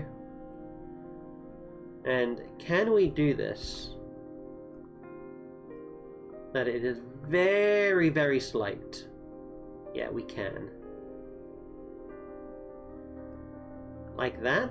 Yeah, there we go. Okay. We've got it. Nice. So let's go and grab this road again. We can have this up there. Yeah, there we go. So.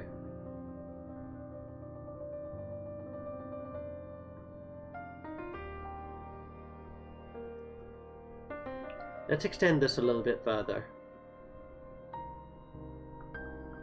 Like so, and then we can put some more stuff down here. And that's going to be pretty much the extent of this map. Let's get some more crates and barrels and boxes and all sorts.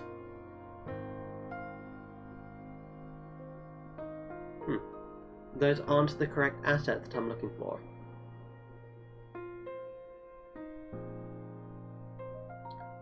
Looks like it's taking a second to load. That's okay. Oh, look, we have cats. There are cat assets. Lovely. I typically don't like having elements that would move, like placed onto my actual map in DPS, because you can't really change the assets that are on the map in mid-game, sadly. Oh, we have a piano. Should we put a piano in here? We don't really... Oh, I mean... Scale is locked. So if we do that, we can absolutely fit in a piano. Let's fit in a piano. Let's have this rotated, like, around... Okay, I know how I want to arrange it. Let's arrange it like so. There we go. And now we can just get rid of... Oh, let's cut that out. Paste it back in here. Grab these guys. And you know what? Let's move these guys out here. Nice. And then we can just rotate them so they look like they're pressed up against the wall. There we go. Oh, that was attached. That was snapped to the grid. There we go. I like that. Let's actually go into here and just move some of these. Why can't I grab... Oh, it's very finicky. Like, what, a pixel that I can move that one from. Yeah, there we go. There we go. We're getting it. We're getting it.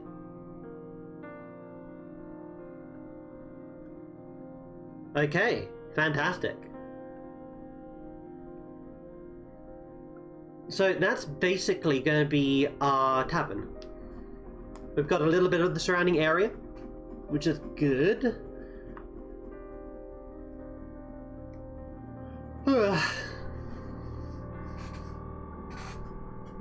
We have a rear exit. Let me move this a little bit closer, actually. So it looks a little bit more like an alley. Yeah, something like that. And then let's copy this, paste it, and then just move it again over here. Like so. What would look better, that way or that way? I think that way looks better. Alright. So we have the alleyway here that will open up into the park area as they move on further back here. Let's actually allude to that by putting a tree there. Tree. That's too small of a tree. We need to get one of our big trees.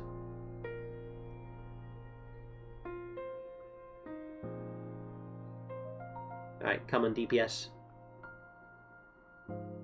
I know you're struggling to load all these assets, but we have a show to run here. This one here? Maybe I made these buildings a bit too big.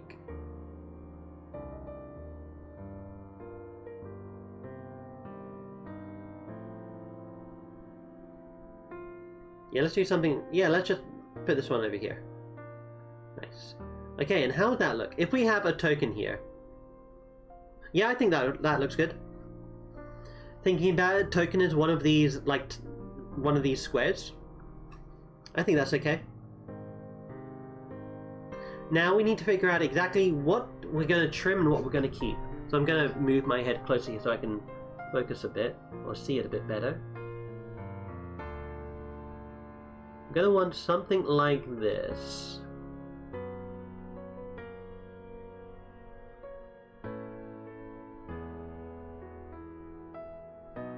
Yeah, I think something like that will work.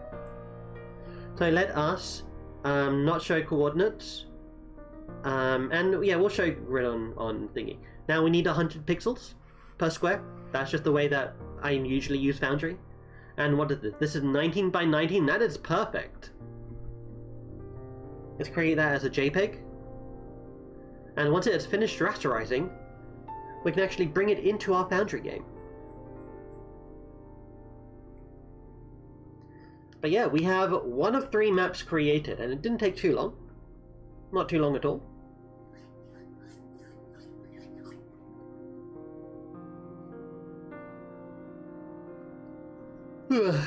What time is it? Oh, it's 2 o'clock already. Wow.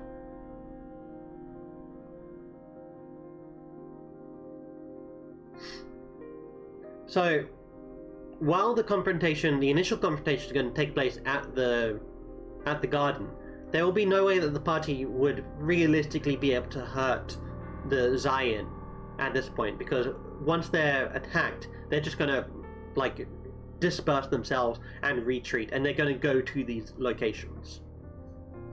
We'll need something visual about that.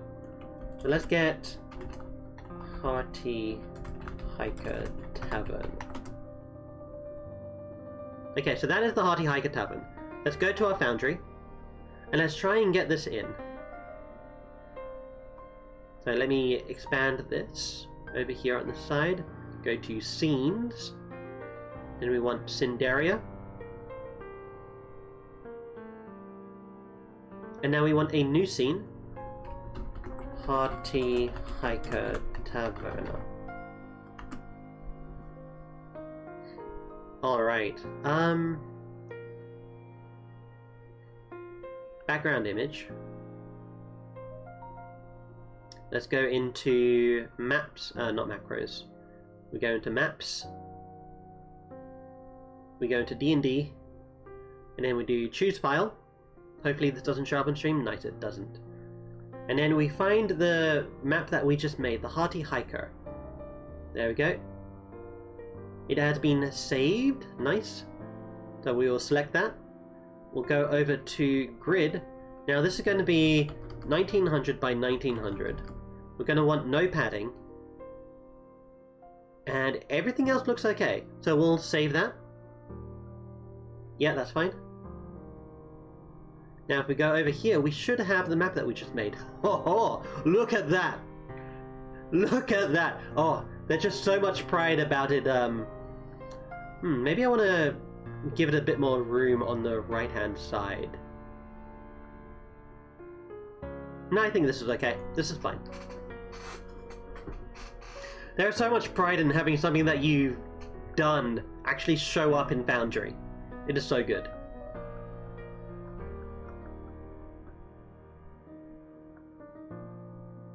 Yeah, and that building doesn't look too big at all. Like, it looked like it's an appropriate size, honestly, with the amount that we cut out. So, let's go ahead and draw in our walls. I should also get a roof thing happening here as well to show that it's inside. Oh, I don't want to extend that all the way there. Can I grab this? Yeah, there we go. We'll just do that. Let's zoom in a little bit so we can see more clearly what we're doing. Alright, and then from here, we just drag down to here.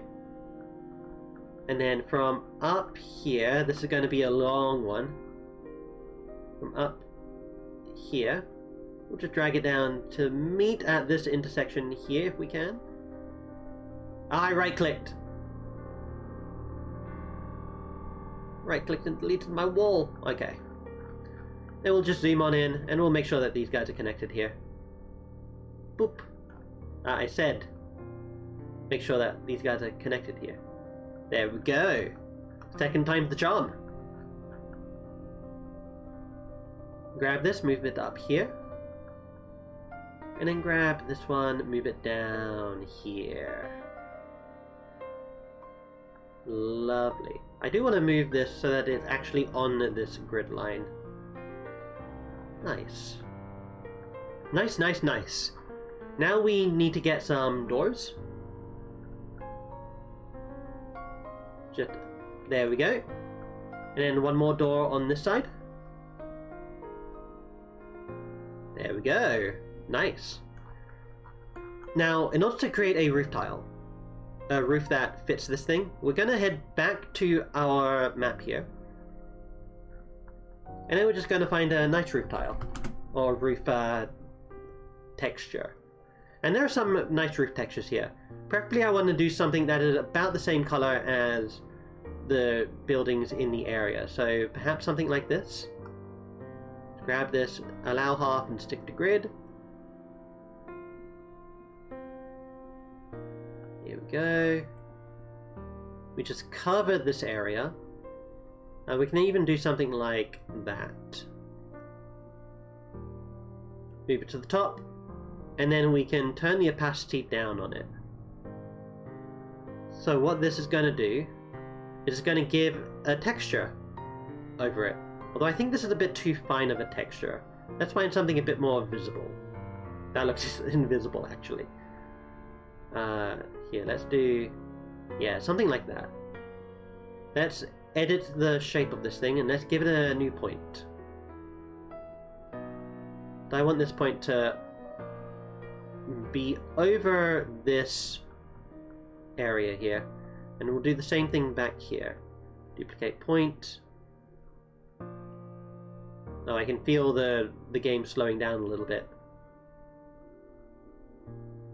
Over to about here. There we go. Nice. And now we will just group everything else.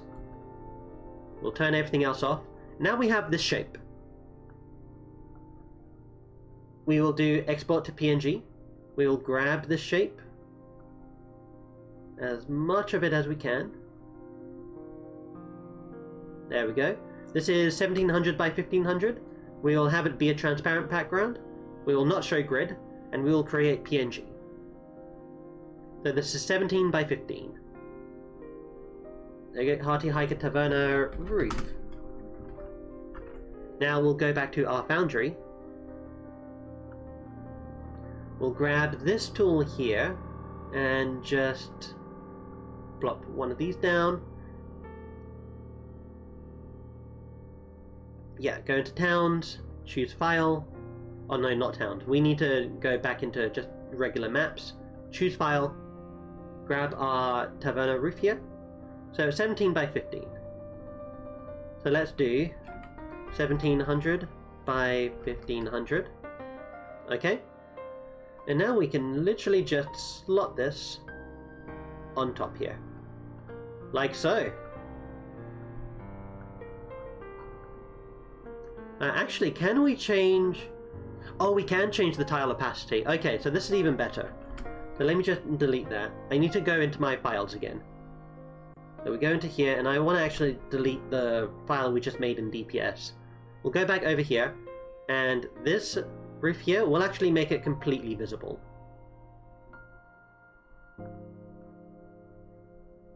Hang on a second. Oh no, don't do that. I wanted to change this one here. I wonder if this roof tile might look a bit better. Oh, hold on, it won't look any better because we're revealing some of the wall here. Let's extend this just a little bit out from the wall so we don't see any walls underneath the roof. And then same thing on this side. Here we go. And here we go. But I do want something that is white. Or something that just generally matches the roof next to it. No, I don't think any of these match. Oh, sorry, you guys aren't seeing this. Here we go.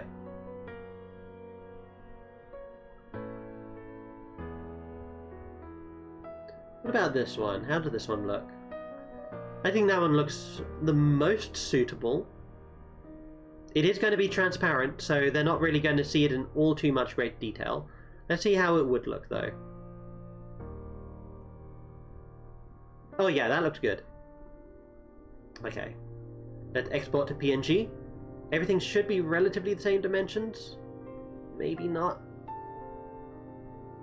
Move this back one, move this down one. There we go. So now it's 18 by 17. So we'll create a PNG. 18 by 17, perfect. Save. And then we'll go into our Foundry.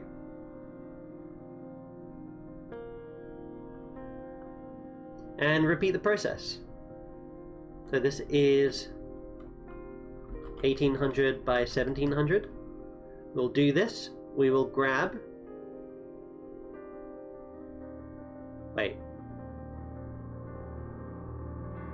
This isn't going to work. Oh no, it will work. It's named differently. So that's 18 by 17. There we go. Select file. 18 by 17. Create new tile. Yep. Now we have this big, massive roof tile that we can just use. And even better, we can click into it, and then we can just reduce the opacity. Like so. How does that look? Does that look okay? I think that looks great. You head on in. You can tell that you're beneath a roof. It's clear. Yeah, and then you can just head on in, head on out, go into the garden over here, and bada bing, bada boom, you are done in the hearty high tavern.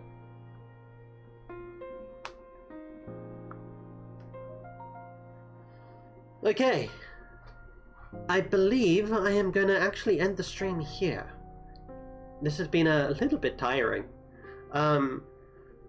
Between now and my next session, which is tomorrow, I'll have the other 2 maps made. And I'll show them off to you guys next stream. But for now, I think I'm pretty much at the end of my stream endurance. So I don't think I'm going to raid anyone today. Yeah, I'm probably not going to raid anyone today. Let me just do a quick look to see who is actually online. I believe the people who I normally speak with in Twitch realm typically stream a bit later. Yeah, nobody I'm familiar with are online. So that's okay. Let's close that. So anyway, yeah, thank you guys so much for watching. I hope you have all enjoyed. I'll see you later on tonight for our second D&D game in the week, second out of the 3. For everyone else who's watching on YouTube, watching on Twitch, thank you all for watching. If you have anything you'd like to see on stream, let me know. Anything that you think will, just like, I don't know, like help with like user engagement, that could be useful. I'm gonna do another one of these streams at this time next Saturday. But if I don't get, like, I'm still gonna explore my options here with timing. I don't believe today's stream has had a decent viewership. I mean, I've only got what? Let's see. I'm wondering if there are different times that could be useful. Yeah, I'm gonna try and experiment with times, see if I can. If so, I'll let you guys know. Follow me on Twitter. The link should be down below the stream for any updates to my streams. Other than that, I will update the stream title to whenever the next stream will be come Thursday after our regular stream. But yeah, I'm still trying to experiment. Hope you guys have enjoyed. I hope you guys have loved the sound of my voice here, trying to work everything out. And I hope I've helped to inspire some of you guys, trying to figure out what you guys might want to do for your own campaigns. Or if you're trying to make your very first D&D campaign, I hope this shows you a little bit of the process that DMs have to go through. Honestly, if you have the patience for it, it's really nice and rewarding. Like, just seeing, like, I'm looking right here on the map that you guys can see in front of you. Just seeing the map that we made in Foundry is, like, giving me so many good vibes. But, yeah. Alright, thank you all for watching. I will see you on Tuesday for our Black and White Ultimate stream. Hope you all have enjoyed, and I will see you next time. Let's go and hit the ending stream thing. There we go, the stream is ending. Adios, amigos.